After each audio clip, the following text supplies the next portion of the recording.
బహుజన temper పేపర్ని మన ముందు వచ్చినటువంటి కోనసుందర గారికి నిజంగా నేనైతే సెల్యూట్ చేస్తున్నాను.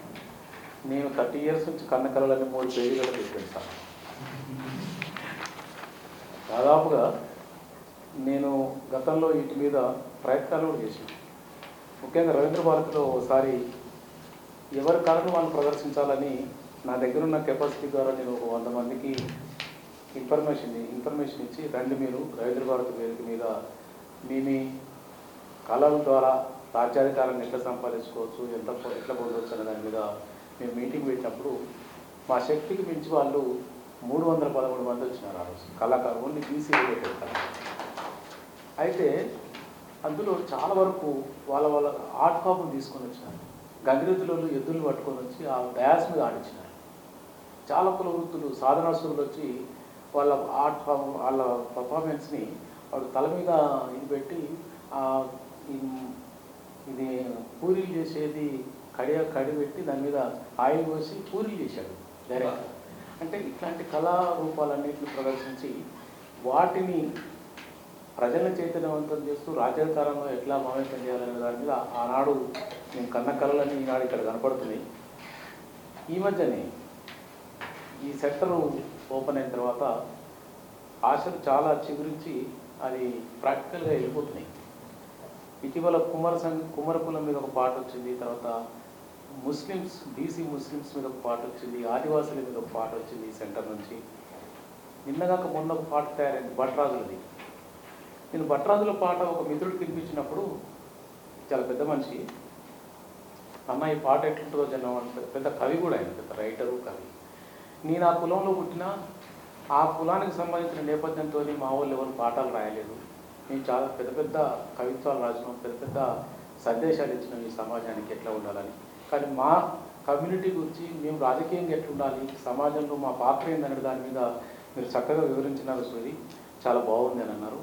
ఆ స్ఫూర్తితో నేను మా కోనసుందర గారు సార్ కూడా చెప్పినాను, ఈ మీడియా సెంటర్ని బహుజన టెంపర్ అనే దాని మీద ఒక మీటింగ్ కూడా మేము ప్లాన్ చేస్తున్నాం. అది ఇంటర్నల్గా అంటే ఆ టైటిల్ బహుజన టెంపర్ అనలేదు, కానీ మేము వేరే రకమైన నేమ్ను సెట్ చేసినాం. ఇప్పుడు అది బహుజన టెంపర్గానే పెట్టాలి. అది బహుజన టెంపర్గానే పెట్టే దాన్ని ఫైనల్గా ఈ రాజ్యాధికారానికి ఎస్సీ ఎస్టీ బీసీ ఆదివాసీ ముస్లిమ్స్ ఎట్లయితే పార్టిసిపేట్ చేసి అట్లా పోతారో ఈ బహుజన టెంపర్ ద్వారా నాకు సాధ్యమైంది. ముఖ్యంగా ఈ సెంటర్ ద్వారా బీసీ జాబితాలో ఉన్నటువంటి దాదాపు 134 కులాలకు వాళ్ళ కులంతో కూడిన రాజ్యాధికారంలో ఎట్లా మమేకం కావాలి, ఎట్లా మా పాత్ర సంపాదించుకోవాలనే దాని మీద 134 పాటలు మాత్రం రాయగలం ఈ 3-4 మంత్స్లో. దానివల్ల ఏమైందంటే నాకు తెలిసి ఇందులో ఉన్న సబ్జెక్టు పరంగా మనం చూసినట్టయితే ఇప్పుడు పటాలు చెప్పినాడు వీరముష్టి వీరభద్ర కులానికి సంబంధించి ఎంత హార్ట్ ఫామ్ అంటే అది.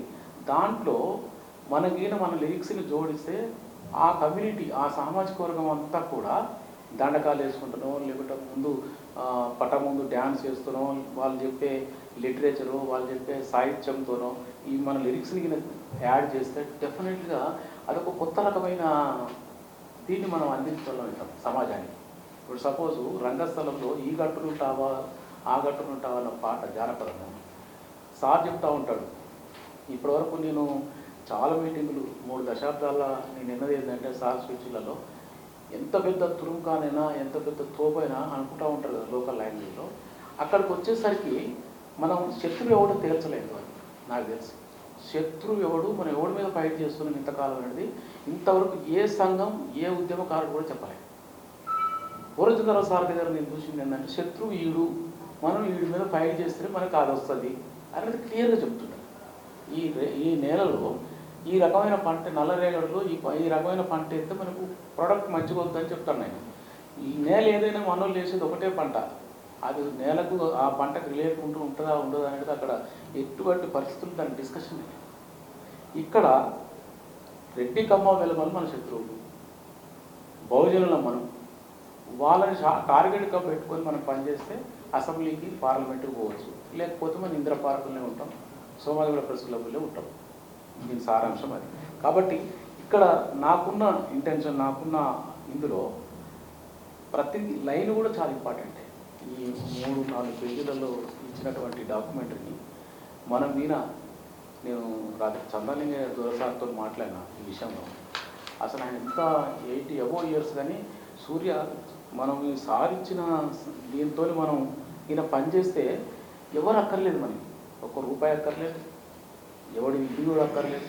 మన కళల ద్వారానే మన ఓటుని, అంబేద్కర్ ఇచ్చినటువంటి ఓటుని కానీ, పూలే ఇచ్చినటువంటి సంఘ సంస్థలకు మనకు వచ్చినటువంటి అనేక విషయాలు కానీ వాటన్నిటిని కూడా ఇందులో మనం తీసుకుపోవచ్చు దీని ద్వారా అంటారు. ఆదివాసీల్లో ఉన్నటువంటి ఆర్ట్ ఫామ్స్ రాత్రి మీ ఒక సార్ కూడా పొద్దుగా చెప్పండి, చర్చులది సర్పంచ్లది నాకు 3 నెంబర్లు ఇచ్చినప్పుడు నేను వాళ్ళతో మాట్లాడాను. అక్కడ 18 మంది చర్చు సర్పంచ్లు చేసినారు. మనం వాళ్ళ దగ్గరికే పోవాలి. వాళ్ళ దగ్గరికి పోయి మీరు ఇంతమంది ఉన్నారు ఈ సమాజంలో, రాజ్యాంగం ప్రకారం మీరు సర్పంచ్గా మన జరిగిన ఎన్నికలలో మీరు గెలిచినారు. ఇవన్నీ వాళ్ళ దగ్గర ఉంటే ఆర్ట్ ఫామ్ ద్వారా మళ్ళీ మనం ఎక్స్చేంజ్ చేస్తాం. ఒక్కొక్కరు ఒక్కొక్క రకమైనటువంటి బాణీలతో ఉంటాయి ఇక్కడ. వీటన్నింటినీ మనం ఒకదానికి ఒకటి ఎక్స్చేంజ్ చేసి కింద పాడితే ఏమక్కర్లే మనకి. ఒకదానికి ఒకటి ఎక్స్చేంజ్ చేసి పాడితే డెఫినెట్లీ అంబేద్కర్, మహాత్మా జ్యోతిరావు ఫులే కన్న కళలు సహకారం 100% సహకారం. ఇంకోటి కూడా ఏంటంటే, నేను యూనివర్సిటీలో ఉన్నప్పుడు ఇంత టెక్నాలజీ లేదు. తెలుగు యూనివర్సిటీ చదువుకునేటప్పుడు రికార్డ్ చేసేవాడు వీడియోలలో రికార్డ్ చేస్తుంటే ఆ వీడియో డిపార్ట్మెంట్కి పోయి నేను చూసేవాడిని.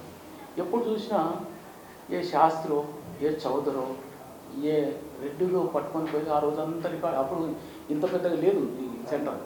నేను అడిగిన మా వైస్ ఛాన్సలర్, సార్ ఈ శాస్త్రి చేస్తున్నారు కదా, మరి మా ధర్మభిక్షము, మా గౌతులచ్చన్న మా చేయరా సార్ అంటే, అరే బాబు ముందు చచ్చిపోయేటట్టున్నదనే మా గౌతులచ్చన్న కూడా చచ్చిపోయడానికి రెడీ ఉన్నాడు సార్, మరి ఆయన కూడా ఒక వీడియో కావాలి కదా, మా ధర్మభిక్షం సార్ కూడా చనిపోవడానికి రెడీ ఉన్నాడు సార్. ఇట్లనే మాట్లాడాను అందరం కదా. వాళ్ళకి ఆన్సర్ లేదు, కానీ వీళ్ళు చనిపోయినారు, వీళ్ళ రికార్డ్స్ లేవు, వాళ్ళే ఉన్నాయి రికార్డ్స్, వాళ్ళ సమకాలిక. అంటే మన బహుజనంలో సార్ వాళ్ళ జనంలో ఎప్పటికీ బతుకుంటారు పూలే లెక్క. అప్పుడు పూలే సాగుమా వీళ్ళు పోకపోతే ఇంకా లేదు కదా, కాన్సరామ్ సార్ లేకపోతే వీళ్ళందరూ మనకు తెలియదు, వీళ్ళు కూర్చునే వాళ్ళం కాదు. అయితే వీటన్నిటికి కూడా ముఖ్యంగా ఇప్పుడు ఉన్న మనకు సాధనాలు సోషల్ మీడియా ద్వారా ఇదే మీడియా సెంటర్ నుంచి మనం రాజ్యాధికారం తేవచ్చు, ఇదే మీడియా సెంటర్ నుంచి మనకు భోజన రాజ్యాధికారం తేవచ్చు. కాబట్టి సార్ ఇచ్చినటువంటి పేపర్ను ఇప్పటివరకు మనం విజయ్ కుమార్ సార్ చదివినట్టు, సత్యనారాయణ గారు చెప్పినట్టు, మన చంద్రశేఖర్ గారు, మనం అందరం కూడా దీని మీద, ఈ కళల మీద నిజంగా బేసికల్గా ఎవడు చూడు, నువ్వు ఏ పార్టీ చూడు, అందులో కళా బృందాలన్నీ కూడా 90% కళా బృందాలన్నీ మనం వెళ్ళలేదు. ఆ 10% కొరకే పాటలు పాడి స్వతంత్రం వచ్చినప్పటి నుంచి ఇప్పటి వరకు కూడా వాళ్ళకే రాజ్యాన్ని అందిస్తున్నారు తప్ప మన వర్గాల కొరకు ఎప్పుడు పాడింది లేదు. మన వర్గాలకు కొరకు ఎవరైనా పాడినా కూడా ఊపుతున్న దాఖలా లేదు. కాబట్టి వాళ్ళల్లో కూడా చైతన్యం వచ్చింది. ప్రతి కమ్యూనిటీలో ఆర్ట్ ఫామ్స్ ఉన్నాయి. వాడికో కల్చర్ ఉంది, వాడికో డప్పు ఉంది, వాడికో డోలు ఉంది, వాడికో వాయిద్యం ఉంది, వాడికో రిధం ఉంది, అన్నీ ఉన్నాయి. వాటి మీద మనం ఓటులకు ఐడెంటిఫై చేసి వీటన్నిటికీ పరిచయం చేసే సమాజానికి చాలా పెద్ద వ్యవస్థ. మనకి 2028 ఈ పేపర్ను పట్టుకొని మనం పనిచేస్తే 2028లో మనం అధ్యక్ష అనొచ్చు అసెంబ్లీలో.